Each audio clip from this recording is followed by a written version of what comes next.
we are testing a Honda Civic Type R today, and it's having driven it quite a few times. It's a very extreme car. The standard version puts out just over 300 horsepower to the front wheel. This has had a tuning job by Zaki Ismail of Tuned Eye Chips, so it's putting out quite a bit more than that. And to drive, I have to say it is one of the best front wheel drive cars you can possibly get right now.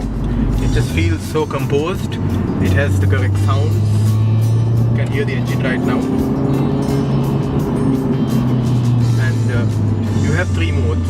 Right now I'm driving in R+, which is basically the most hardcore mode. You have Sport and you have Comfort as well. And switching between the 3 modes gives you a big difference. For example, if you knock it into Comfort like this,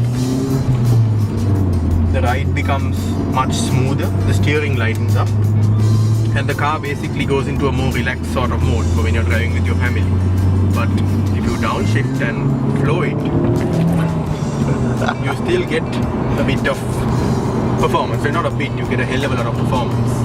Whereas if you put it all the way into R, the steering firms up to the point where I would say it feels like this car doesn't have power steering, which is nice, very nice in a car like this.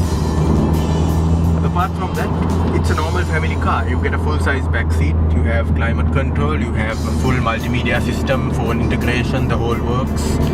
You can switch the displays on the dashboard here to show G-force, brake pressure. If you go too near a vehicle, the car will warn you, the car will auto brake for you if you don't brake. It is basically an everyday family car, which just happens to have a highly strung turbocharged engine in the front.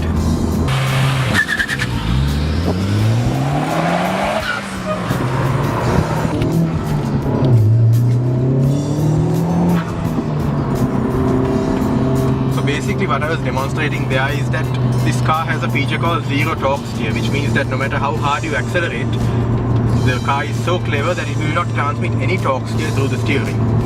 Torque steer is basically in a front wheel drive car, when you accelerate hard, the torque causes the steering wheel to want to pull to one side or the other. But in this car, Honda have worked some magic here that basically that just doesn't happen. So hypothetically you could shift without a hand on the steering wheel, but don't try it at all.